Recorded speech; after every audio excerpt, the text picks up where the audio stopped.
I was going over the fact that my outfit today is very cop coded, like 10 4. I look like I'm gonna, whatever cops say, I don't know. I don't fucking interact with cops. I never have. The thing about my family, excuse me, it's early, my lord. The thing about my family, okay, am I not supposed to talk today? What's going on? The thing about my family is while we don't, we're not psychologically aligned, but we have similar worldviews. Like, I know a lot of other people, I guess, would have completely different worldviews than like their family, where they have baseline value differences. But I'm like, no, me and my family, we're don't trust the government, don't talk to cops, look out for your neighbors. We've always been those people. I've always been in some sort of community with people who think like that. And that's kind of just been my journey of discovery as I'm like, okay, it's so much sameness. Why so different? Why so much rejection? It always happens. I wake up, and this is the habit I'm breaking in March. I don't usually do this. I just got into the habit in February because I was like, I need to be a content demon this month, which I feel very proud of. I really like the videos I made. I'm very proud of the efforts I made. I'm very proud of the way like my channel moves. I don't, this is not, there was going to be a lot more yucking, but bitch, it was a blizzard. It's snow. It's like snow up to my kneecaps. It's like, I want to get back in bed, but I'm trying to reconcile my relationship with money once and for all. And so I saw this post that said everyone is so radical until it's time to stop making money. And then there was more to it, but I have that same, I guess, frustration. But I only have that frustration because I did it. I quit my job. Like, I had a job and I actively said, you know what I'm going to stop doing? Working.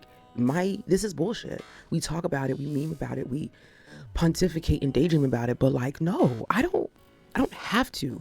And this was before I understood how banks work and pedophiles are in charge of the money and war and, all the money is going to the Department of Defense, which is now just the Department of War. Because as they said, we don't need to do the bullshit anymore. Our dick is biggest. We're putting it on the table. Turns out it's not. And that's really embarrassing for them. But, here we are.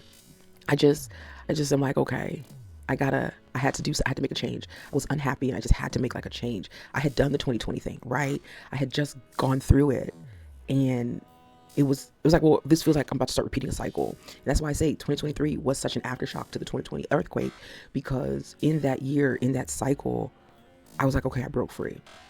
So I think what the teacher said about, it's not always like versus like. It's not always like attracts like. Sometimes it's something you're in resistance to. And I'm like, I do judge, which is a crazy thing to judge because like my nervous system is still not acclimated to not working. My nervous system is still not acclimated to separating myself from money. Like I have this hobby that keeps me distracted from the fact that I'm actively not making money.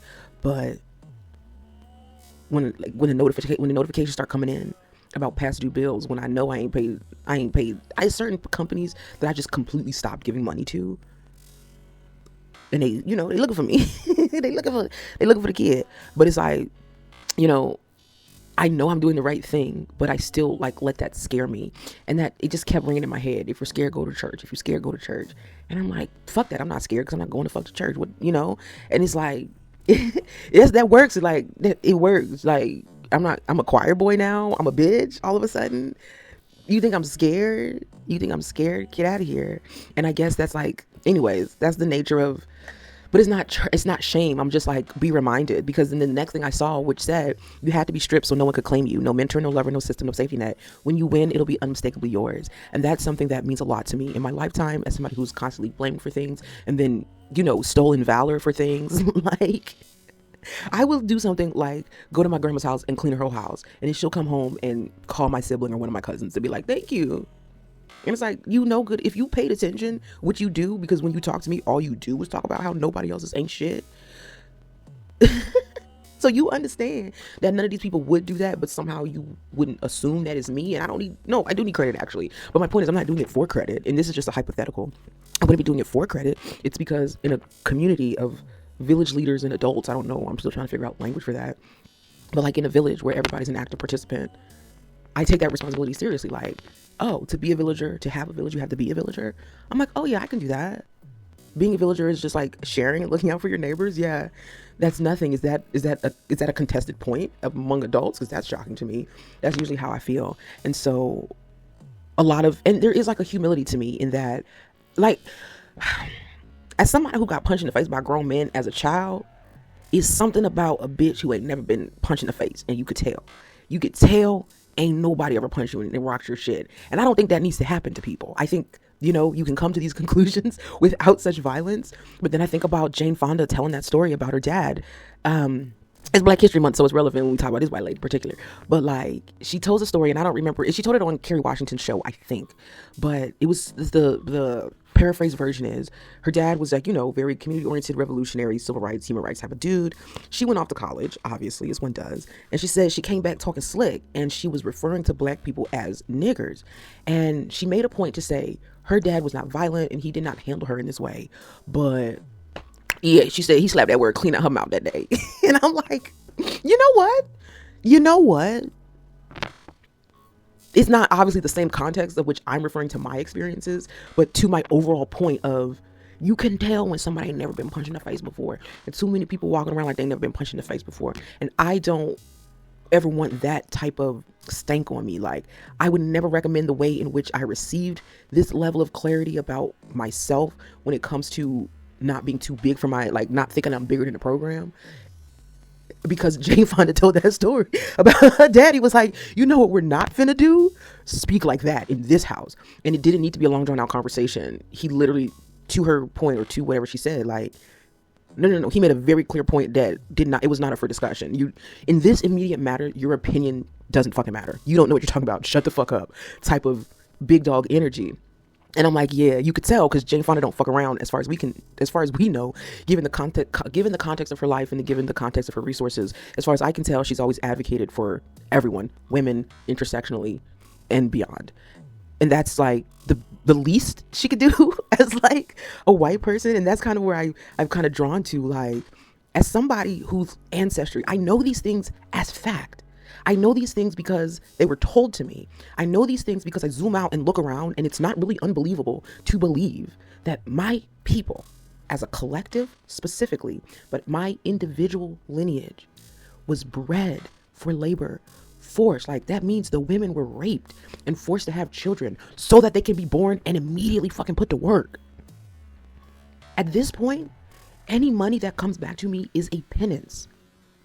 And I know that in my soul, and that's what I think saying it out loud is helpful in this way, because it's like, no, that's the nervous system recalculation.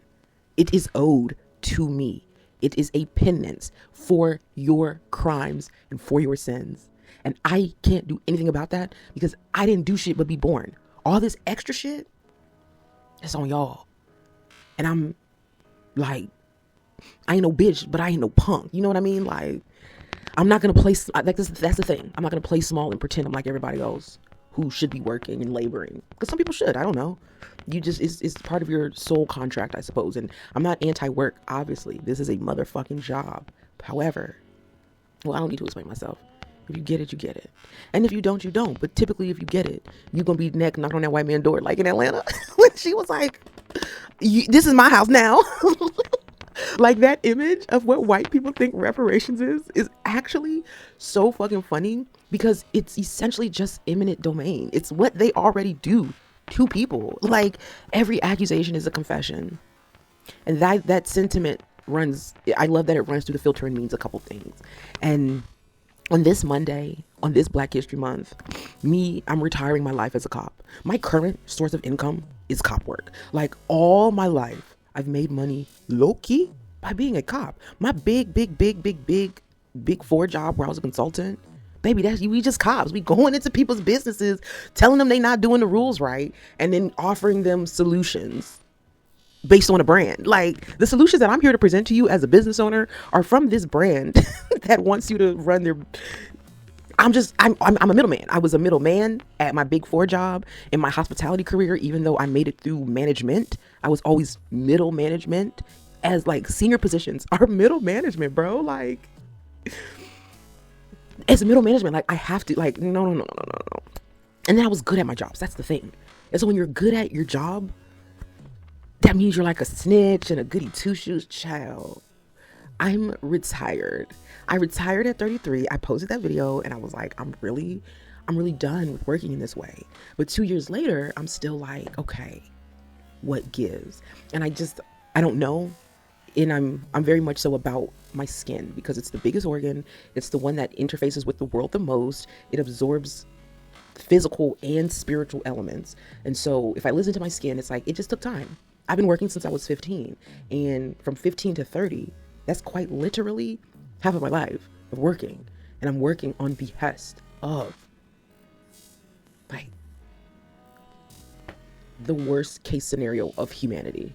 And I'm not doing it anymore because what it came back to was that third post, which was just like, it's really frustrating when you've done all this growth and healing work just to realize it would only work with other people who have also done that work, which is not many. And I'm like, yeah, that's my dream. That's my goal. That's my heart song, is to find those people, because I don't think it's a few. I don't think we're few. I think I'm late to the party and I'm lost as far as where my directions take me. But because there's a couple people who are also late to the party, we think we are the party. But it's like, at this point, if you're looking around saying nothing's being done, nobody's doing anything, what's going on, this can't happen, baby, you part of the problem. Because at our current age, if you are in my age bracket, and I that's who I really hope to be talking to. I don't really want to talk to kids, no shade, but like, have y'all seen Brain Rot? Like, you have to look at my shorts. I love Brain Rot, but like, have y'all seen that? Like Frijo Camelo, like, the kids are not all right, because the kids don't have a fear of not having a future. They have a very real, intangible reality that there might not be a future for them. There might not be a planet. There might not be water. There might not be proper sunlight. There might not be air. Like, shit you need to be a human being might not exist for them. And so their perspective of what we experienced is going to be a lot different. Because we're a couple, like for me, this is a couple generations. Like, my kids are as young as 6 months and as old as 23. No, my oldest is like almost 30. So it's like, it spans a lot. It's a lot of experiences that you have to account for. But my point being, your skin matters, and it's very important that you take care of it.